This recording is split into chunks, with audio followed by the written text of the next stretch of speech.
Okay, this is Psalm 2. I'm just reading a psalm a day here, so stick around and let's get into it. The reign of the Lord's anointed.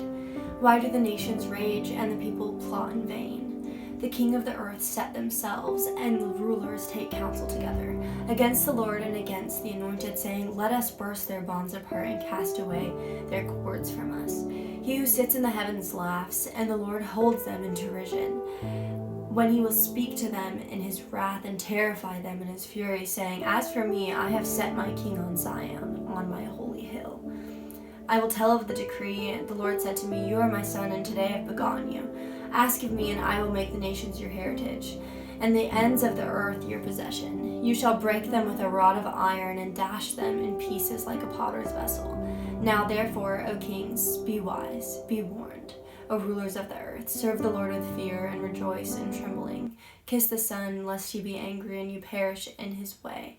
For his wrath is quickly kindled. Blessed are all who take refuge in him. Yeah, I actually don't think I've ever read that psalm. I think one thing that stuck out to me as I was reading it is, I think the nations are currently raging. Like, we're seeing a lot of polarization in our nations today. And it was so interesting to read a little bit of what David's thoughts were at the time when his nations were going through a lot of conflict. I love the reiteration that David makes of the promise that God makes to them. He says, I will make nations of your heritage. And I just love that in the midst of talking about God's anger and fury and the derision that's happening, that David comes back to that promise and is like, I know that you're still going to be good to your promise.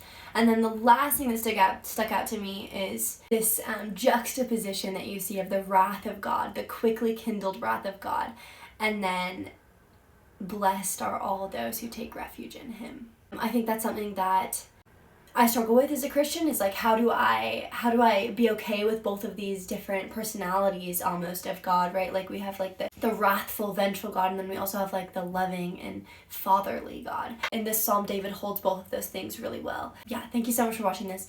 I'm doing this to hold myself accountable to actually read a psalm a day, but also because I think it's just great to get in the Word, and if I can be something that's breaking up your feed from, pretty table setup or wedding decor or hair, how you do your hair, or what to wear with your jeans skirt. Like, I love that kind of content. That's totally fine if that's what you're watching. But if I can just be something that's going to break up your feed and be a little bit different and you can hear from the Word of God, great. So yeah, thank you so much.